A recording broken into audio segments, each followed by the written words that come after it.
everyone. Good evening. You all are warmly welcome to another session of Happy Parenting and Holistic Habits.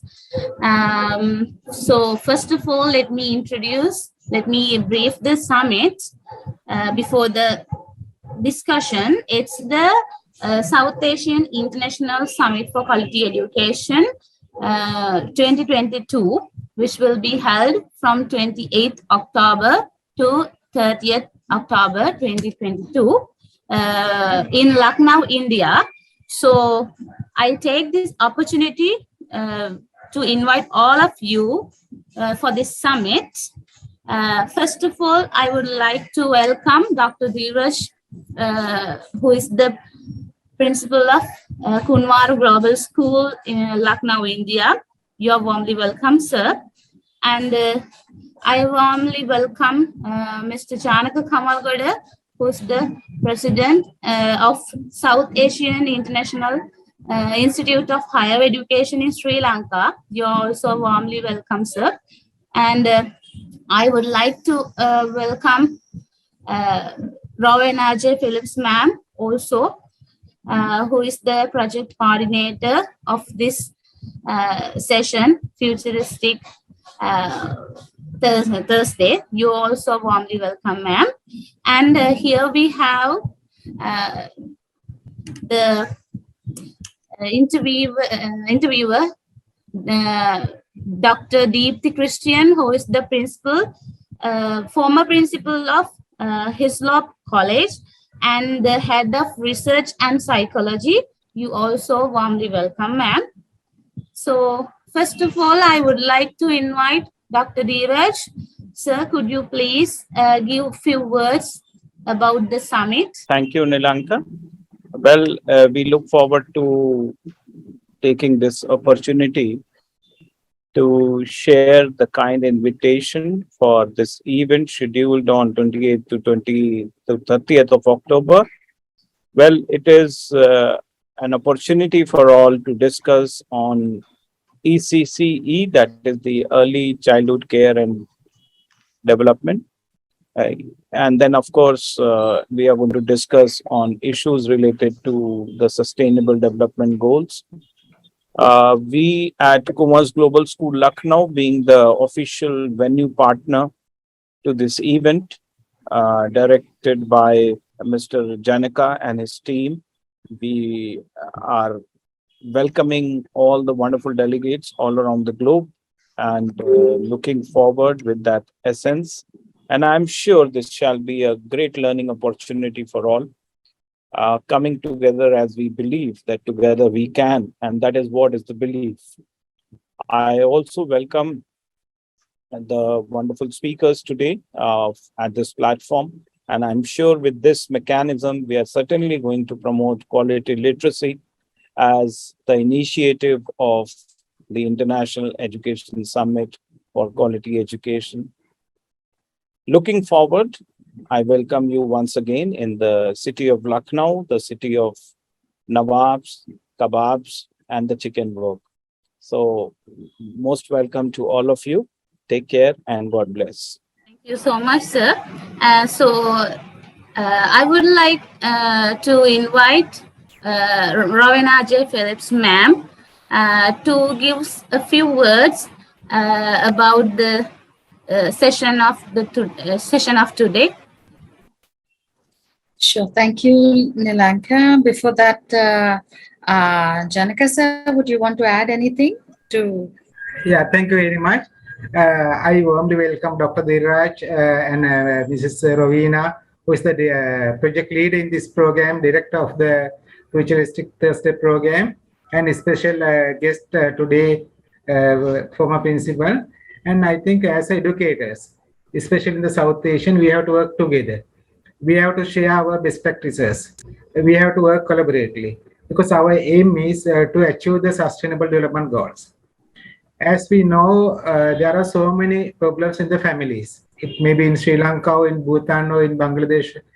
And we have to empower parents also. We have to consider so many things in addition to the child development. Therefore, I especially want to thank Mrs. Rowena She's a very excellent educator. She is a multi-skill. She has a lot of skills, not only the education, as a psychologist, as a socialist, as a happy parent and coach. Then I think she gives a good leadership to this program. Sometimes we are a little bit busy with the Lucknow program, but I know that she works hard and she push Hashini and Nilanka also to make this series success.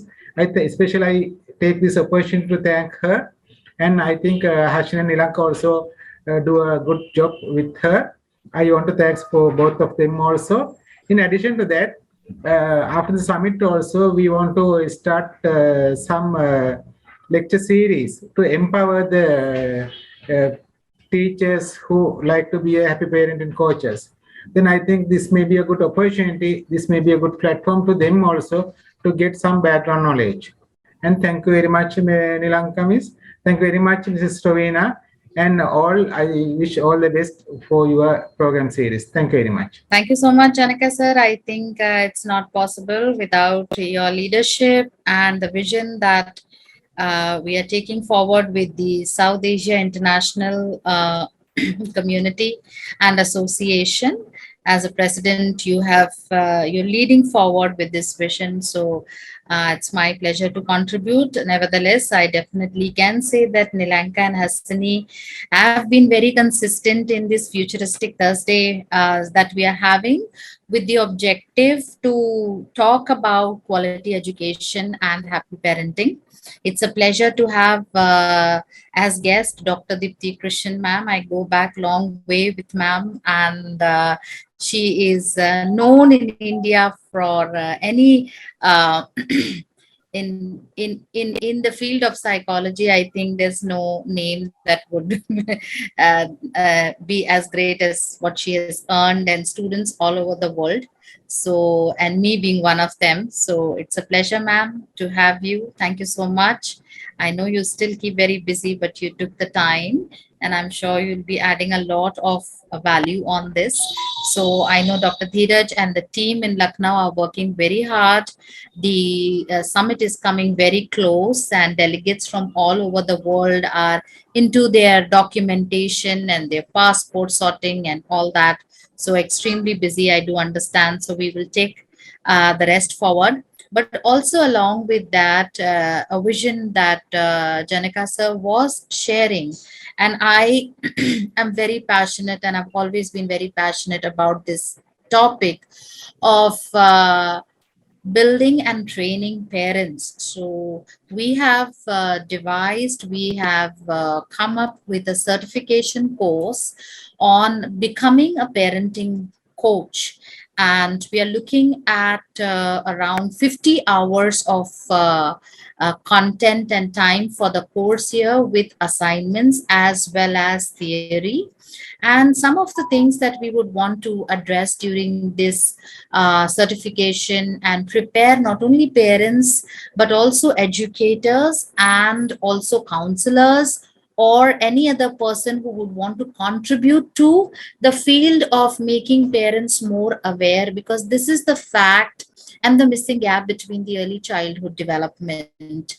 So some of the factors that we would like to cover is what is parenting coaching, why parent coaching is important, what is the fastest demands to the delivery model, the wrong behavioral conditioning of the child, consensus among parents, the impact of the digital world on the child, effective sharing model, correction, redirection approach, how to listen, make telling truth easier, enabling approaches.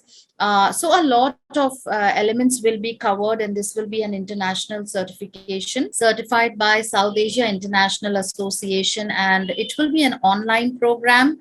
We are looking at participation from not only South Asia, but we are open to any other country which would want to participate. So with this objective in mind also, we have continuously been having these Futuristic Thursday meets, where we also record it, and we have got some amazing inputs from guests every time, every Thursday. So we are putting that all together as well, and which is helping us to again build a robust module. So today we have Dr. Dipti Christian ma'am. She will be sharing her deep insights with the many years of experience she has as an educator, as a principal, dealing with so many children, so many parents, and also as a psychologist. So with that thought, Nilanka, I hand it over to you. So first of all, before starting the questions, I would like to again introduce our guest speaker, Deepti Christian ma'am. Actually, she is an associate partner with Dominion Phillips Consultancy, as well as she is an accomplished leader in academics and an educator. Actually, we are very pleasure and we are very lucky to have you today with our program, ma'am. So first of all, I would like to ask the questions. Actually, today we have the objective of our panel discussion. It is happy parenting from the principal's point of view. Last week we did it with the point of view of the teachers. So my first question from you, Deepti Christian ma'am, it is, you as a principal often get in touch with the parents as well as the teachers to discuss the progress of the children. So regarding to plan the school events, etc. So how do you define the present parent when it is compared to the parents a few decades ago? I mean, they are more smart and highly concerned about the children, and their involvement is significant when compared to our grandparents as parents. So what is your opinion on this? Thank you very much, Nilanka, for giving me the opportunity to share my insights through the discussion of happy parenting as a principal or former educator. To begin with, I started my career as a teacher of teaching 11th and 12th, so teenagers, and then moved on to go up to PhD students. So I got an opportunity to deal with adolescent and young adults. Basically, all my life I have spent with adolescents and young adults. In my experience, what I have realized, it is not just the stage of life that is that has to be focused, but we need to focus on parenting from day one the child is born. The child is born into a family consisting of parents, maybe grandparents, maybe uncle and aunts. So there are a number of significant others around this baby who is born into a family, and all these significant people are contributing to the parenting of this child. So parenting does not restrict itself only to the father and the mother. Any adult who is able to influence the child or who is in the position of influencing the child becomes a parent. As you rightly said, the grandparents' perspective. Now, when you look at a family structure where grandparents are also staying with their son and their grandchild, there is an age difference of minimum of 25 years. And every 25 years, if you see, our values have a different meaning. Values remain the same, but we put different meanings to our values. And therefore, there is always a conflict, and in a layman's language, we call it a generation gap. But it's the way we think, the way we perceive the surrounding, that is changing, and that brings about a lot of pressure on the child because there is usually a conflict. The way parents look at the situation and the way grandparents look at the situation, and there seems to be comparison. So the child who needs to be parented is left aside, and there is usually a conflict taking place among the parents. So, the first thing that I need to focus on is if there is a consistency in the way the child has to be brought up, as far as the grandparents are concerned, as far as the parents are concerned, as far as the uncles and aunts are concerned, if they have a common understanding that this is the way we want to bring up our child, I think that will give a holistic effect on this child, because every member, or rather every significant member of the family who is influencing this child has the same message to convey to this child. And the child who is not able to read, write, or do anything, the only way of learning is imitation. So when the child is learning things by imitation, it is usually he follows what he sees. So as a conscious parenting, the parents, the grandparents, and other significant members in the family have to be very conscious of the fact that they are being observed. So their behavior, their conduct has to be maintained in such a way. But at the same time, they are their own individuals, they have their own personality. So keeping that in mind, there should be certain unwritten code of conduct within the family which everyone needs to follow. Just to give you an example, let's say time management. That's one thing, or rather, it's a kind of a discipline that we teach our child. Now, if one of the member in the family is not maintaining time, and the child is told that you have to do things on time, get up on time, have food on time, all related to time, he will keep comparing, or she will keep comparing that why only I am being subjected to this kind of criticism, why the elder person is not being criticized. So like this, when there is inconsistency, a lot of problem develops. So consistency is one of the things that we have to consider when we are helping people to be good parent, effective parent, and imbibing good values in a child. So even when it comes to some kind of reprimanding, what kind of reprimand has to be given for what kind of action? Sometimes the action may be very simple, but very harsh punishment may be given. So it has to be relevant and it has to be connected. Many a times children are punished without being told for what they have been punished. So the child is not able to connect the act and the punishment. So the correction does not take place. And there's another thing, because of the inconsistency, at one moment, the parents are in a very happy mode. So they overlook some of the misbehavior rather, and they don't say anything to the child. At other times, they're very conscious, maybe because they're a guest in the family or somebody is watching them, they become very conscious of how the child is supposed to conduct himself. Now the child is totally confused. At one time, I'm allowed to do a particular type of behavior. At other time, I'm not allowed.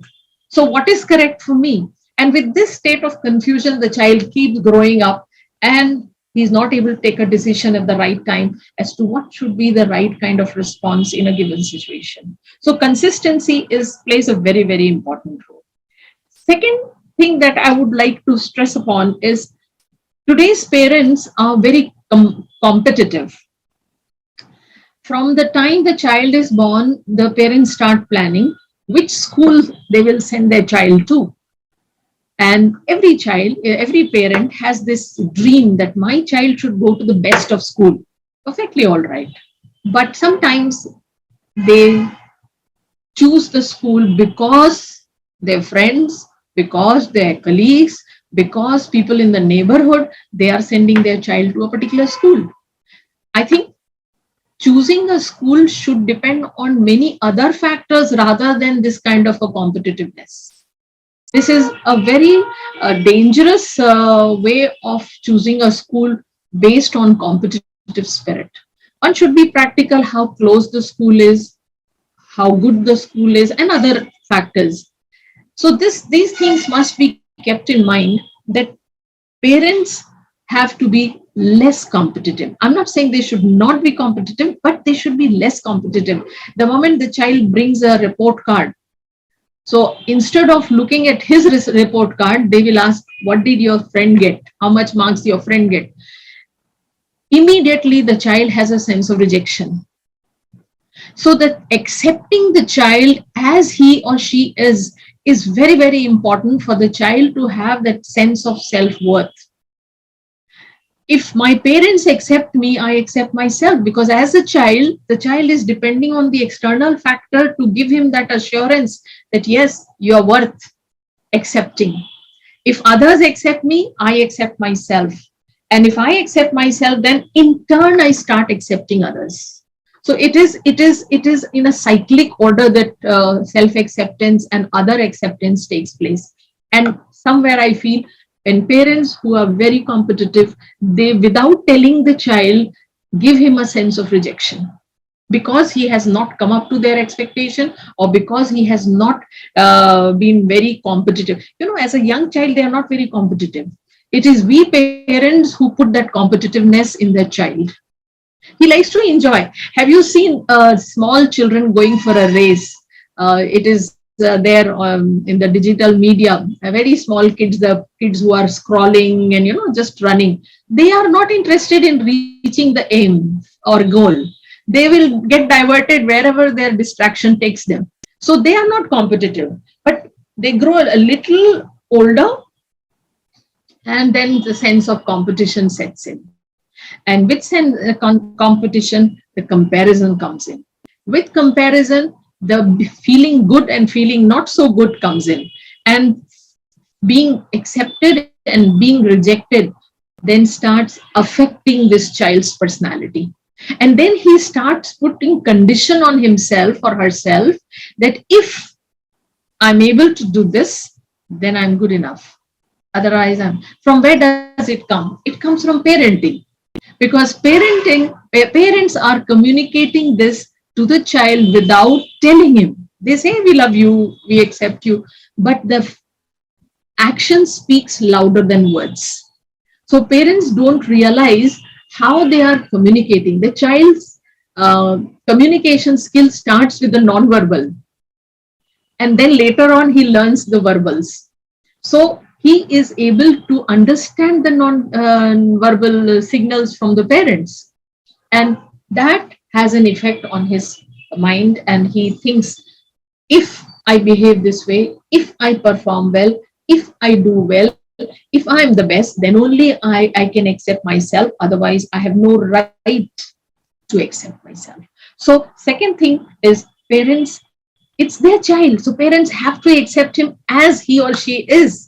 Good, bad, whatever, successful or not so successful, they have to communicate this to the child that I still love you. You are still my child and I care for you. That is very, very important. And without realizing, parents tend to communicate that sense of rejection. Therefore, conscious parenting means we have to be conscious every time, 24/7, as to how you are communicating with the child. And that makes a lot of difference. The third thing that I would like to share is, as I said earlier, imitation is one method by which the child develops different values and different habits and different code of conduct.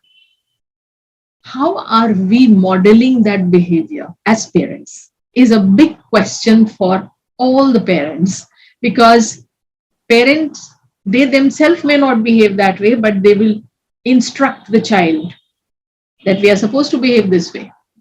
Now there is again a conflict. What I hear is different and what I see is different. What do I do? So I go by my convenience. Whenever it suits me, I behave in one particular manner. Whenever it doesn't suit me, I may behave the other way.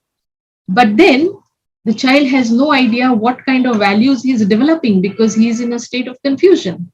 And this is where most of the time parents fail when they talk about values. Values are not taught. Values are caught. And they can be caught only when they are watched. Somebody else practicing it. Somebody else applying it into their lives. So modeling is very important. So we have to empower our parents, all those significant people in the family, to behave in a way which the child will imbibe, child will emulate, child will imitate, and then internalize it. So it is not only the duty of father and mother, but any significant member of the family who would have an impression or who would influence the child needs to take that into consideration, and therefore we call it conscious parenting. The fourth thing that I need to stress upon is communication.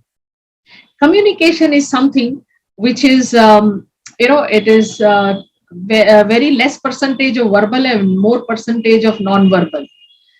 So with these words, we can say we can communicate non-verbally more than verbal, but we cannot ignore the verbal part. There are parents who will not talk about certain issues with their children. They feel very awkward to talk about it. They expect some expert to talk to them.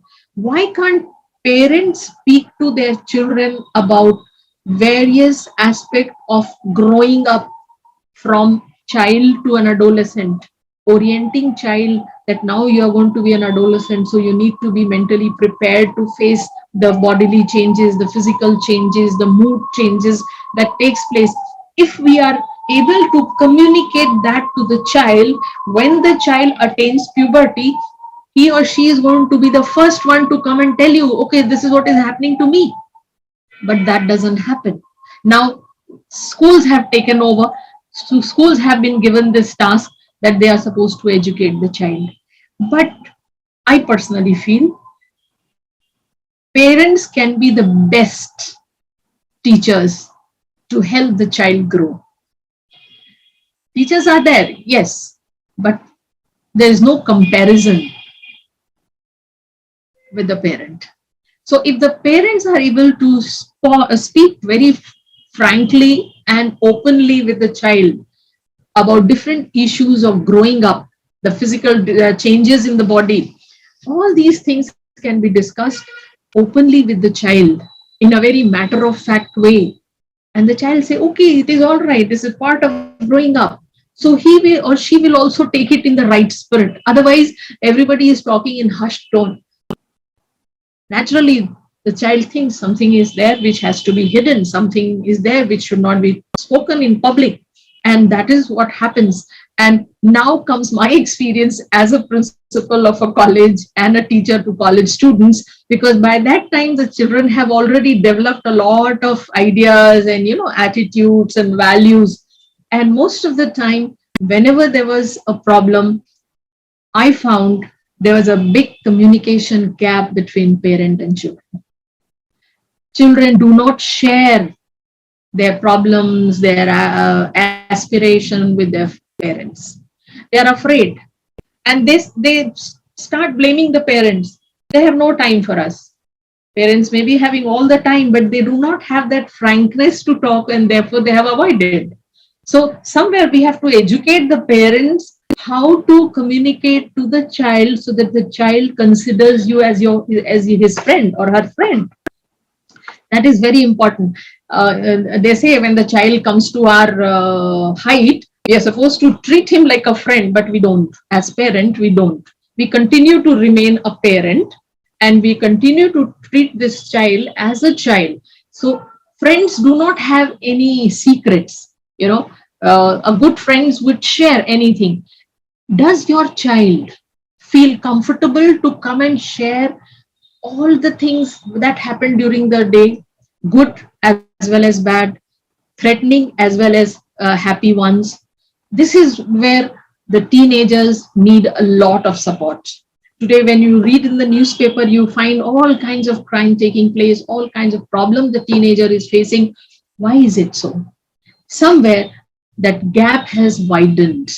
The communication has broken. They are not able to communicate their frustrations. They are not able to communicate their failures. They are not able to talk about their physical needs. And that is one of the reasons why they are depending on the source which are not authorized. So, or which are not dignified. And therefore, they are moving in the direction which is not correct, both for the child as well as for the parent and society at large. So, somewhere communication has to be very open. It should be two-way communication. If the child can talk about his problem, and parents can also share about their problems which the child will understand. There may be certain problems which the child may not understand. We need not talk about it. But there are situations where we can talk about our problems, because the children think parents have no problem, and therefore sometimes they become very demanding. I remember an incident where a child refused to come to college. Why? Because he did not have a good motorbike. And father was in the police department, and he was a very honest officer.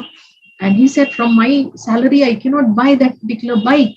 But this boy is insisting. He says, you are a police officer, and how is that you? Now he is watching in television, he is watching here, he is reading in the newspaper. He thinks my father can provide me with that motorbike. Now, somewhere, child has an image that this is how my parent is supposed to behave, whereas the father is saying, I cannot afford to give him. And because of that, that boy stopped coming to college, and there was lack of attendance, because of which the father was called in. So like this, there are small incidents where I have found that there is a lack of communication between parent and child. And especially at the teenage level, there should be open communication, which is missing. And if we are able to help our parent from the time the child is younger, then when he is at the teen age, definitely these parents will be able to communicate their restraints, their problems, their failures, and the challenges that they are facing.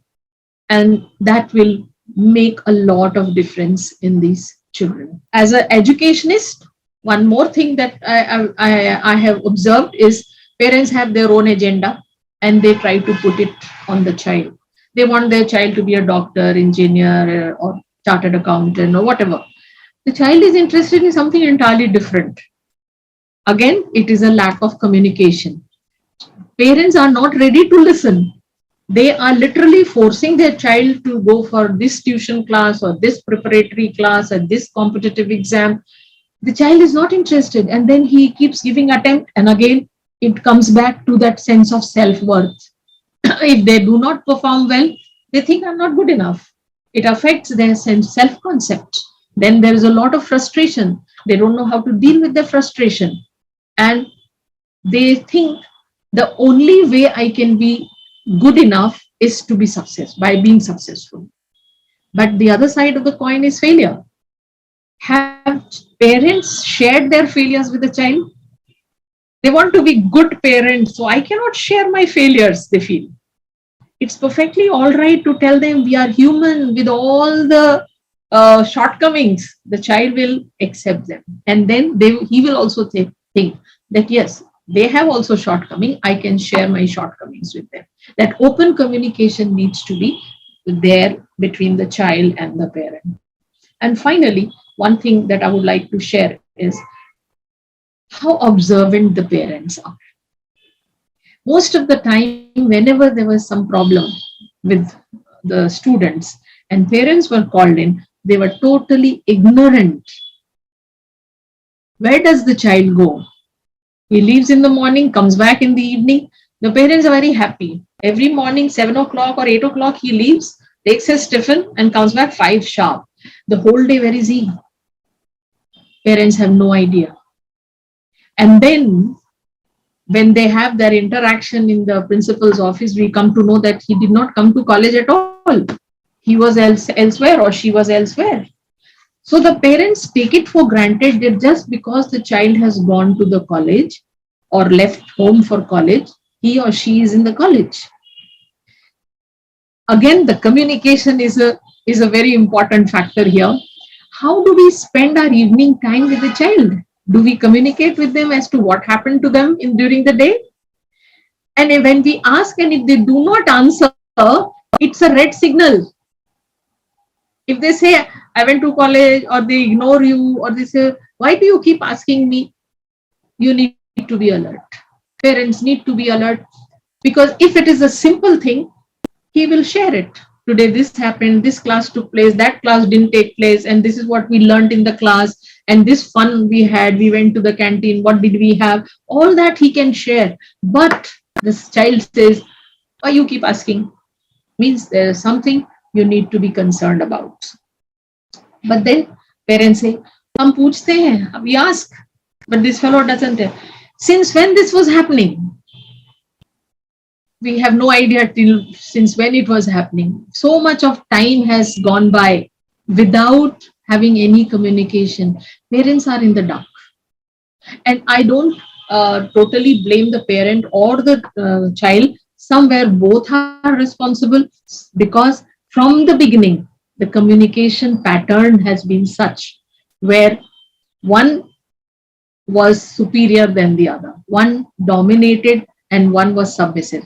When we become submissive to begin with, we become adaptive.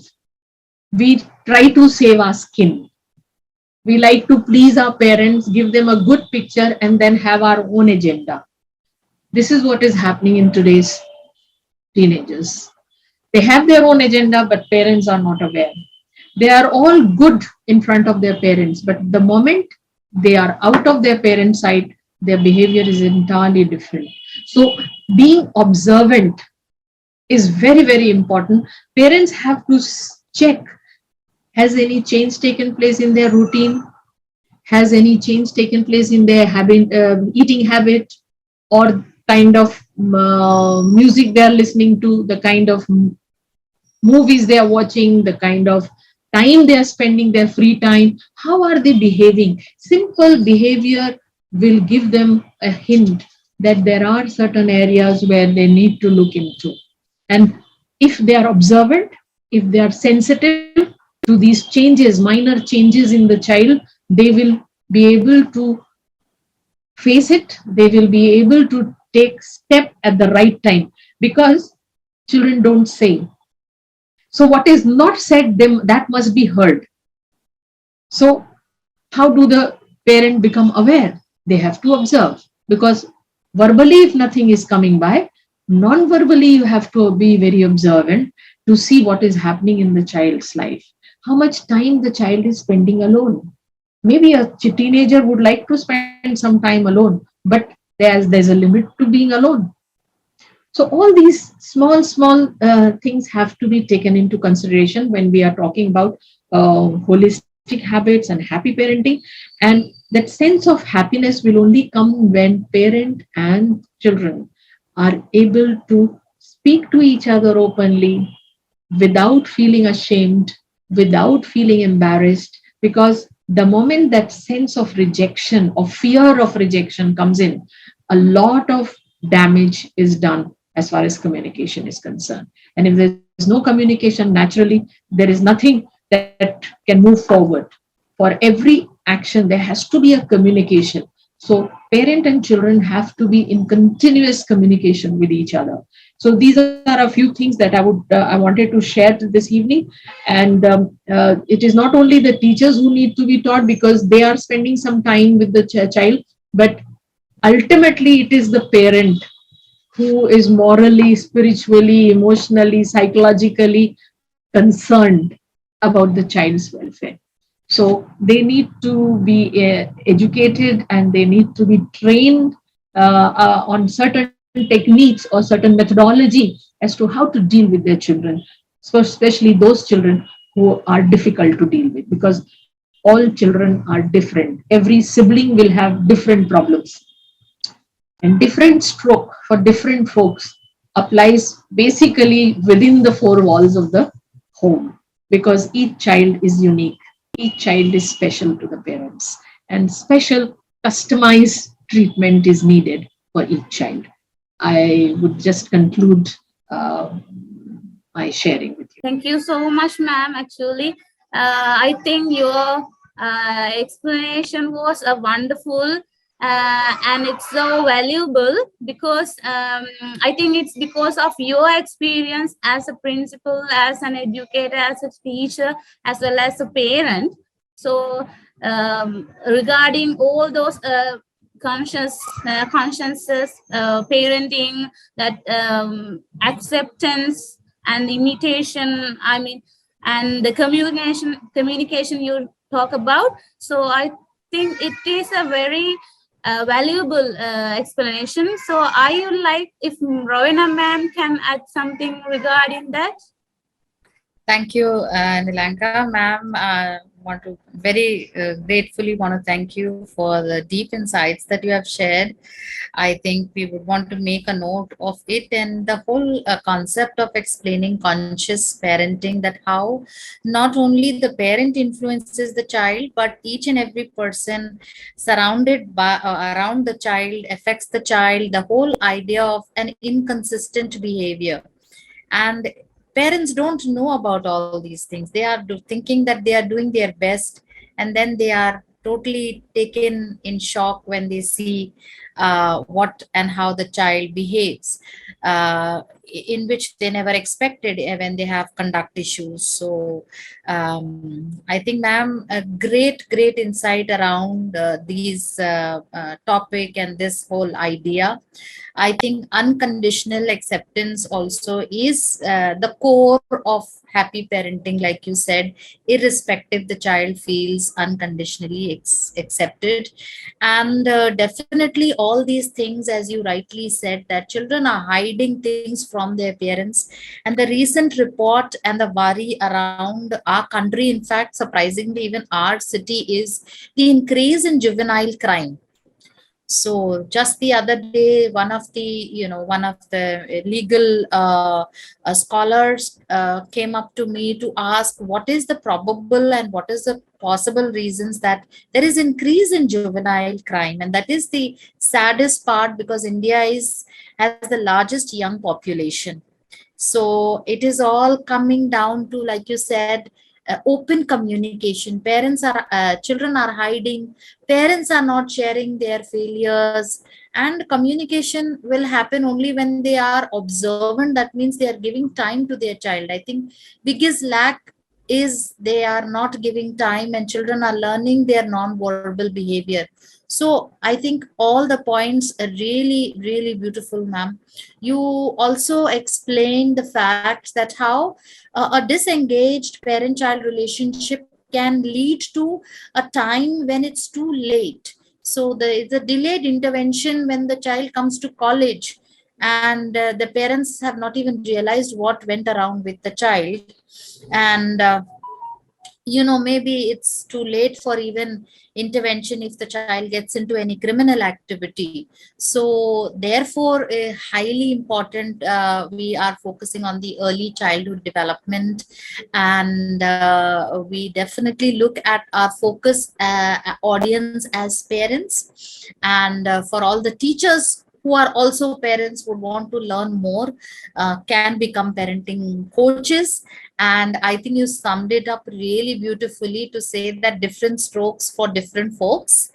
The parents know their children the best, and therefore what will happen is, once they know how it all works, they will know how to best deal with their child. I think we've had a brilliant time. It seems like the time just flew off listening to you, and I was quickly making all my notes. So as usual, so I have a lot of value and all the precious insights stored with us. And I'm sure Nilanka and the people who will be listening to this audio later on, we did had one participant who we lost due to power cut in Sri Lanka, but the video is recorded live, so there are a lot of people who would want to revisit this and listen to you. So once again, ma'am, thank you again for your great time and your insights. Actually, as the time is, we don't have enough time. I also really like to listen to you, to your point of view more. But as the time is left, I think we have to wind up the session for today. So it's a very valuable opportunity to have you, ma'am, with this session.